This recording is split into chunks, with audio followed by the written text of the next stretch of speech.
Up next, back to that quick turnaround here for the first varsity eight set to begin at 8:54 a.m. Eastern, so just under a minute to go before the start of the second flight of the first varsity eights. In lane one, it will be Duke. Lane two, Rutgers. Lane three, SMU. And in lane four, Indiana.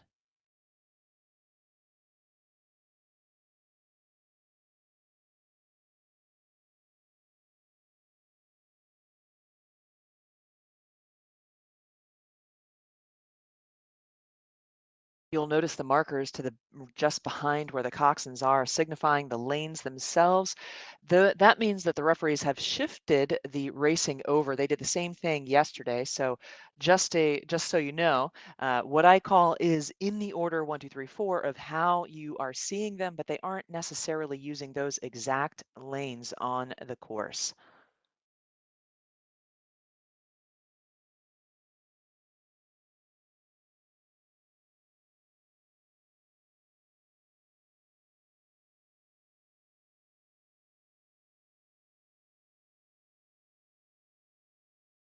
Gosh, as a spectator here, it is wonderful to see all of these crews using such distinct equipment. It's very helpful to the eye. And then to have the sun at our backs this morning as well, that is also helpful to the eye. In the top of your picture, blue hull, that is Duke next to Rutgers. So they have the red hull, red blades. So make sure you match that up because right next to them, red hull as well is SMU. And then next to them on the inside in the yellow, but with the red and black unisuits, that's going to be Indiana. Again, three different conferences represented here. Excuse me.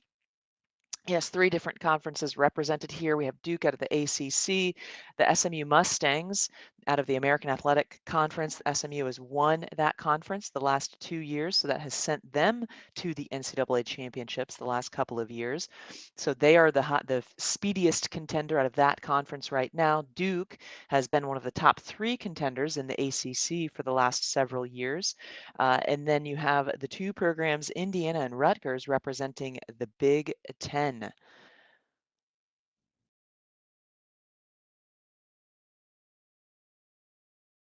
As we get into just about the second 500 of this race, all of these crews are certainly in their base rhythms right now.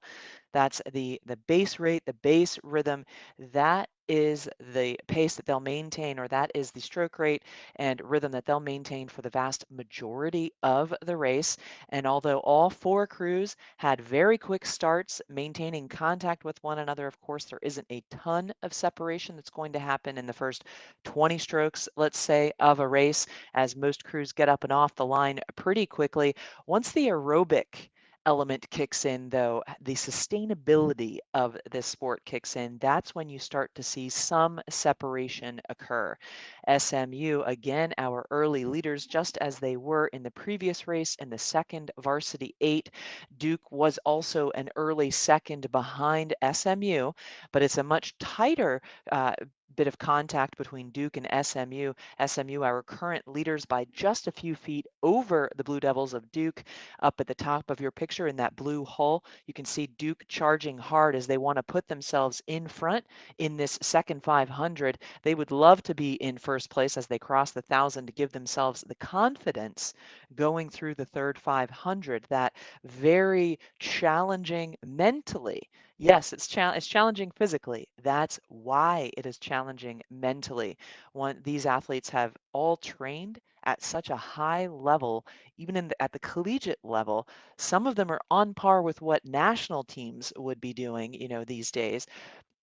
That their mental acuity that goes along with all of that training, all of those days, give you the physical capacity to have more confidence in what you're doing day by day, little bit by little bit. As your physical grows, your mental, your confidence, your preparation, that too grows along with it. They are intrinsically intertwined.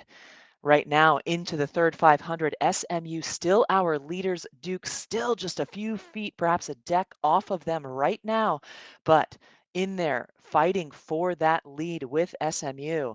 All crews right now, it is Duke in second place behind leader SMU. In between them is Rutgers in the other red hole with Indiana on the inside in the yellow. Rutgers just about to break clear water from Indiana. They want to shake them. They want to shake their cross-conference Big Ten rival as quickly as they can because they have just about 2 minutes left in this race, maybe a little bit less depending on overall speed. And knowing that it is Duke that is going to start sprinting first, they are looking, there is emotion, there is gumption. I would love to hear what that coxswain is saying right now, urging them on. I would love to know what their specific race plan is, urging them on right now. This is a great, not just speed showing for Duke, but a speed showing for their conference. These schools are representing more than just themselves here. They are representing their conference's overall speed.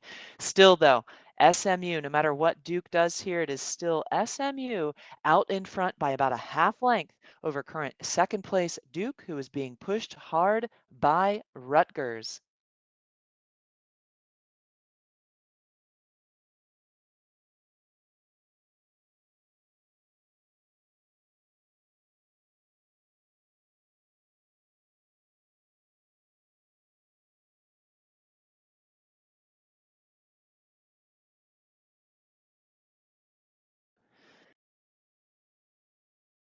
Beautiful shot here of what you might see if you were to be able to sit in the finish tower or walk up the stairs at the finish tower at Nathan Benderson Park.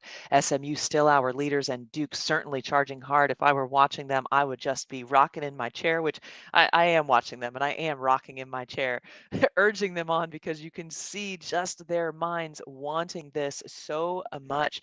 SMU still looking like they maybe have another gear to go. If they need to sprint, want to sprint more, it seems as though they might be able to go more. SMU still our leaders. Rutgers still sitting there. Neither Duke nor SMU able to shake Rutgers. Rutgers, of course, with that Jersey grit I mentioned yesterday, they are showing that they want national caliber speed as well. So they're almost just about a half length, just over a half length off of Duke. SMU still just over a half length ahead of Duke. So between those top three crews, unofficially, SMU across first, Duke across in second, with Rutgers across in third, barely a half length from first to second to third. So a half, just over half length for SMU over Duke, and just about a half length or so between Duke and Rutgers.